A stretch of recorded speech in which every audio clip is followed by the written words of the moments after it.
निलजी येथील जबरी चोरी आणि बलात्कार प्रकरणातील एक आरोपी एलसीबीच्या जाळ्यात. संशयित आरोपीवर याआधी खुनाचा गुन्हा दाखल.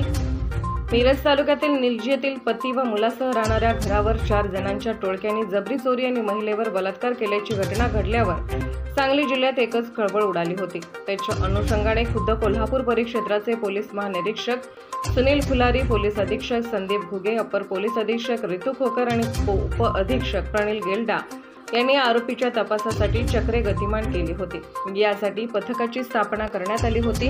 त्यानुसार स्थानिक गुन्हे अन्वेषणच्या विभागाकडून या प्रकरणातील गजपती शिसफुल भोसले वय 30 राहणार आंबेडकर नगर बोलवाड तालुका मिरज याला लिंगनूर बेळंकी रस्त्यावरून बुधवारी दुपारी अटक केली आहे. याबाबत त्यांच्याकडे विचारणा केली असता त्यांनी त्याच्या अन्य साथीदारांसोबत गुन्हा केल्याची कबुली दिली. तर संशयित गजपती भोसले याच्या विरोधात मिरज ग्रामीण पोलिसात 2023 साली खुनाचा गुन्हाही दाखल केला आहे. तर हा गुन्हा केल्यापासून तो फरार होता. गजपती भोसले याच्या अटकेने 2 गुन्हे उघडकीस आले आहेत. सदरची कारवाई पोलीस निरीक्षक सतीश शिंदे, सहाय्यक पोलीस निरीक्षक नितीन सावंत, सिकंदर वर्धन यांच्यासह त्यांच्या पथकाने मोठ्या शिताफीने केली आहे.